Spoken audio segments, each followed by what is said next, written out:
સમયથી મોટું કશું નહીં અને મનની ગતિથી મોટી કોઈ સ્થિર ગતિ નહીં. એરા મન અહીંયા મન બી બેઠું છે પણ મન ચોય પોકેલું છે એ તો મારો કાશીનો નાગ જોણ છે.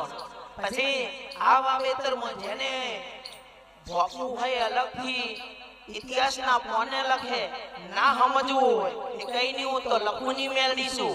એ વીરા જજો જીવણો જીવણી હિરિયા લાસોડી અને કકુડી વાઘણની મેળવીશું કદાચ આ ગાદીએ ધોણવા ઉતરીશું.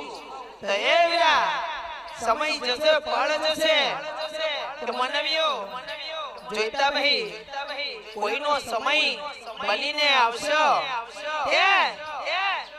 આજ તો આ ગાદીએ કોઈ જોવા આવ્યું છે, કોઈ ભાળવા આવ્યું છે, કોઈ હસવાય આવ્યું છે, પણ હસેલું કાલના દાડે આ ચિહર બંધ ના કરાવે.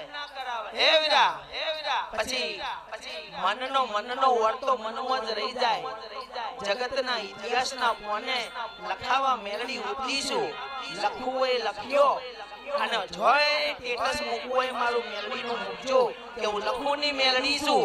અને હવા વેદની નાગની ઓતરોલીનો ઇતિહાસ વર્ષોથી ગવાય છે અને આ ગાદીએ પણ ગાઈને જઉં છું.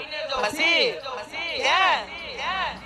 હે વીરા આ મારા જીવનમાં જેટલો ઘર છે એનું કોઈ વીઘેથી મળીને 2 વીઘા 5 વીઘા ગમે તેવું વાવેતર ચોક પડ્યું છે અને એનો વર્તો છે જીવનને મૂકેલો છે. પણ એક ઢોલે નહીં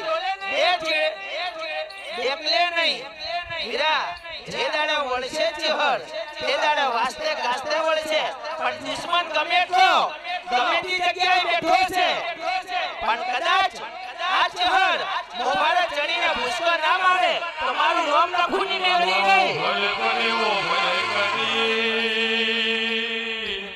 આ દુખિયારો એમ કે છે મને મેલડી બે બોલ કે કને મને હું ભૂખ પડી છે માતા. ચરનો હાથ જોડીને બેઠો છે તારે મેરડીને કહેવાનું છે મને શોખો પડ્યો.